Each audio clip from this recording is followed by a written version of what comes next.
I was friends with Jesus, in the modern day, and he was sound.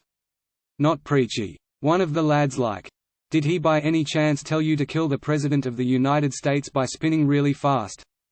Are you Irish by any chance? Just words like sound and lads make me think you are." I used to have lucid dreams in my early to mid-20s. As soon as I'd realize I was asleep, I'd start flying or just rising to the ceiling because it was a cool way to test it.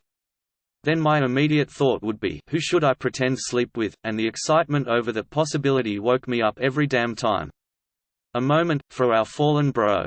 The only time I had a lucid dream I just made myself wake up. Still regret that decision. I was eating the most delicious chicken nuggets ever. Tendies.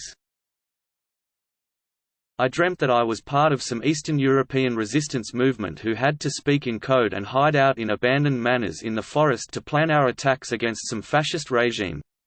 We enlisted the Pope to help us, but when we went to meet him he has double-crossed us because the regime we were fighting somehow knew the Pope was gay and was going to tell everyone.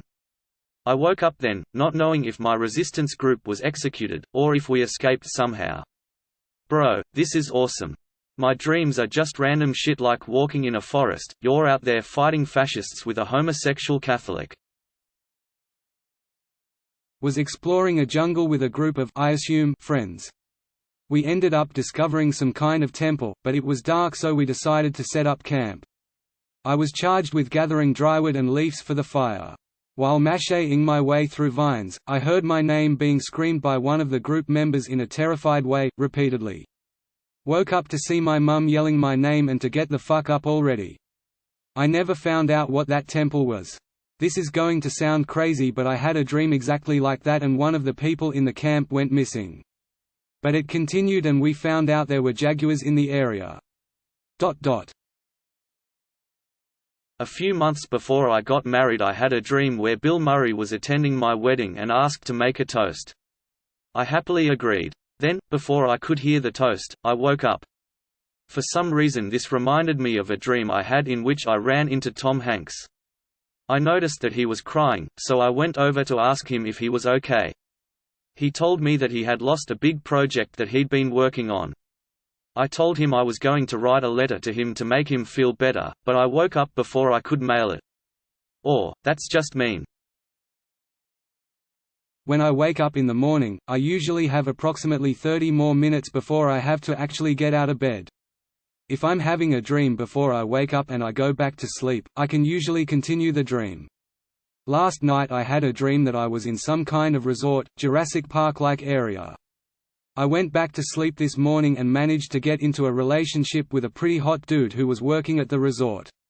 It's like Hollywood forgot to take down the set. I learned I could fly, but I had to teach myself. Woke up right as I was gearing up for the big test to see how high I could go. Forced myself back to sleep and lemme tell ya flying in a dream is way too fucking fun. I always have dreams where I can fly for about 2 minutes until I realize how cool it is, then I fall to the ground and can't figure out how to fly again. It's very frustrating. I had a nightmare a couple years back, and I still remember some bits.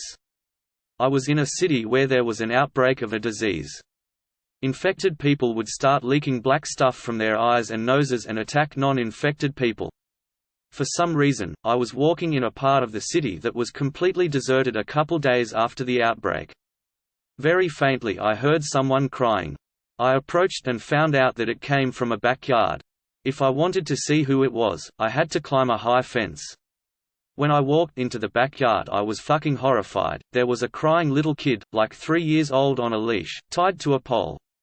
I didn't dare to approach, because that child was leaking Valk stuff from the nose. I woke up after this, and was still horrified. The parents had to leave their child who was still alive, chained to a pole outside. That fucked me up for a couple of days.